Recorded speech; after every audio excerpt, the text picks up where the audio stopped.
I actually have like 18 of these black shirts, so I just keep putting new ones on. Hello, I'm Malco Jojo with the Horror Show blog, which is pretty much just on Facebook. I update the blog, but it's mostly on Facebook. So check out the Facebook link down below and hit the subscribe there because I have lots of stuff that I put up there. Images, videos, trailers, all sorts of stuff. That's fun. We are continuing Gialloctober 2020 with Eye on the Labyrinth. I in the Labyrinth, not of the Labyrinth. 1972. Will you quit bothering me? I'm interested in your feet. I'm finished now.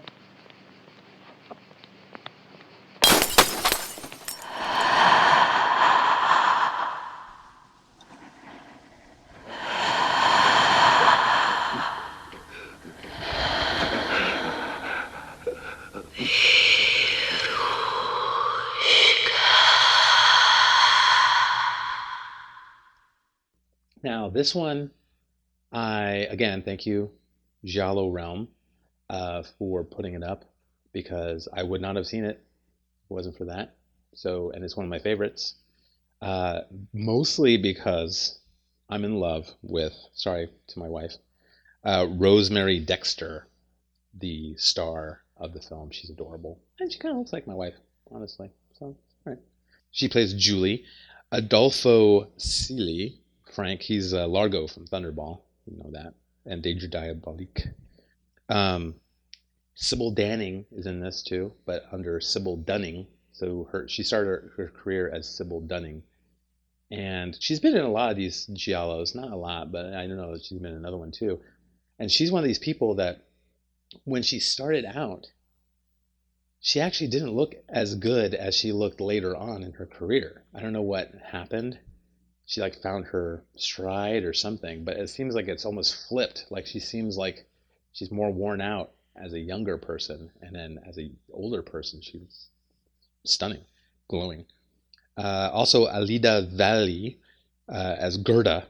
She was in Suspiria as Miss Tanner, and also Eyes Without a Face, which is another fantastic film that we'll cover here at some point, not during Gialloctober, but she's fantastic. And I saw a picture of her when she was younger, and it was just like, holy cow, this is another stunning person. She's stunning as an older person too. And she's great. She's always like, she reminds me of one of the evil queens or something from Disney. You know, she has that look of just like this smoldering eyes and just always like her. And even when she smiles like, I wish you were eviscerated. Fantastic. She's great. So anyway, Rosemary Dexter. Rosemary Dexter is Julie. She is dating her psychiatrist. That's always a good thing, I'm sure. And he goes missing. And coincidentally, we see a man get killed in the beginning. Who killed him? Why did her psychiatrist boyfriend go missing?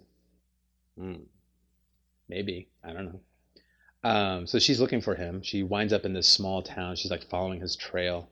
There's some crazy guy who says the name of some town, and she's like, she sees town name written down. And so she's like, I'm going to go check out this town because I bet he's there. She goes there, and this shady dude, I love it because here she is. She's like this beautiful woman. She's like, I don't know, 5 feet tall. Super cute. All right, enough. And this shady dude, all in black, is like, oh, I'll take you to the place where I think he is. Come follow me. And she's like, okay. It's like, what? It gets better. So he leads her to this thing. He's like, oh, he's up there. Oh, go.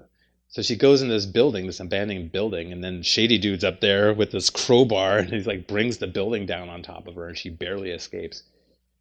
And it's like, wow, this is one of those giallos where it's like you have certain ones, again, Deep Red, where the characters are very smart, and even though they get caught up in these different situations, they're smart about it.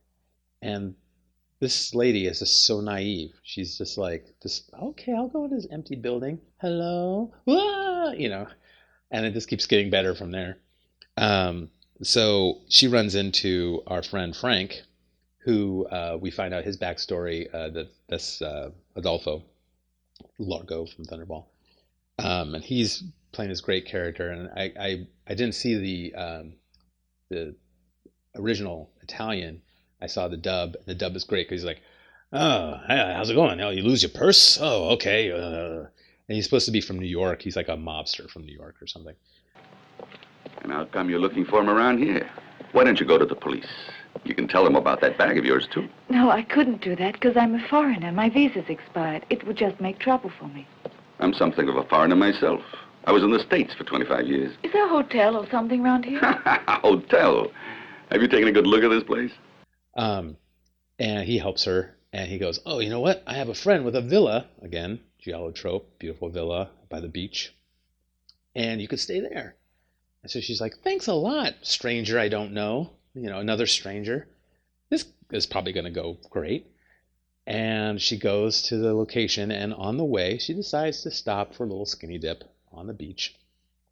And it begins like, okay, I think Adolfo, actually, the Frank character, I think he tries to kiss her as well, or grope her, like, "Hey, baby, you could stay at this villa." So that's thing one. Thing two, she goes for the skinny dip because there's nobody around. All of a sudden, these three dudes show up, and they grab her clothes and are like, "Hey, we got your clothes," with their panties and stuff. And she's like, "Oh, I'll just swim away." So she swims over to the villa, and she's just constantly being hit and slapped. And then this is the other thing. Not that that's funny, but what's funny is they did this ADR like after sound effect thing, and the slaps are just like, like so loud. They just really didn't try to match the audio levels at all. So every time she's slapped or hit, someone throws a glass at one point, and the glass is like really like. They weren't even trying. They wanted it to be so like, wah! And so this poor woman is getting slapped and groped and tried to be kissed and all this kind of stuff. She goes to this garage at one point, and someone tries to kill her there. Well, constantly just getting into danger so it's just it's crazy. At the villa, here we see Gerda, the one that owns the villa, from the woman from Suspiria. There's all these people sunbathing and stuff, and it turns out I keep missing this part.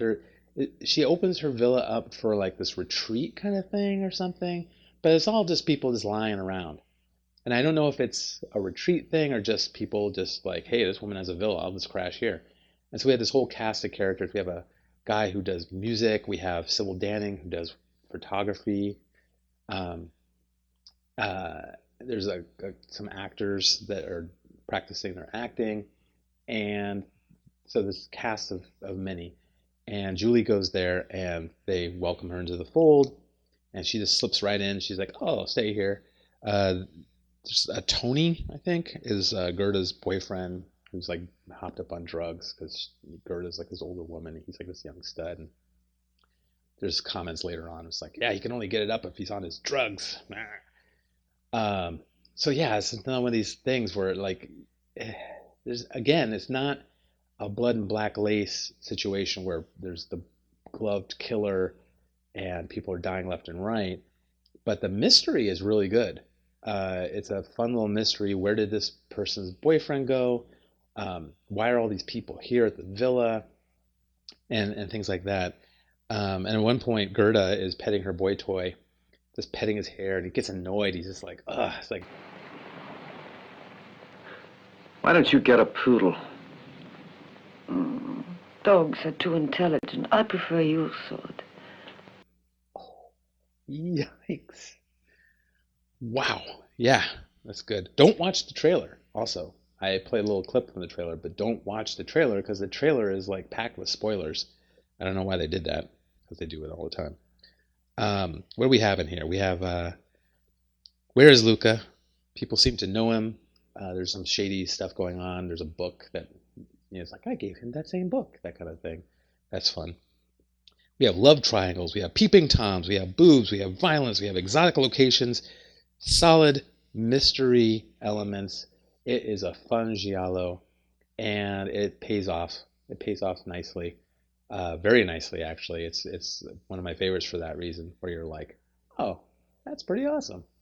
Um, and yeah, it's a good little mystery, good acting, good characters, and it keeps moving. And check it out. It's one of my faves, and it's not on a high like, oh, you got to see this, because everyone tosses out these other ones all the time, but some of these other ones are very good and they slip under the radar, and it might be worth your while to check out because you might like it too.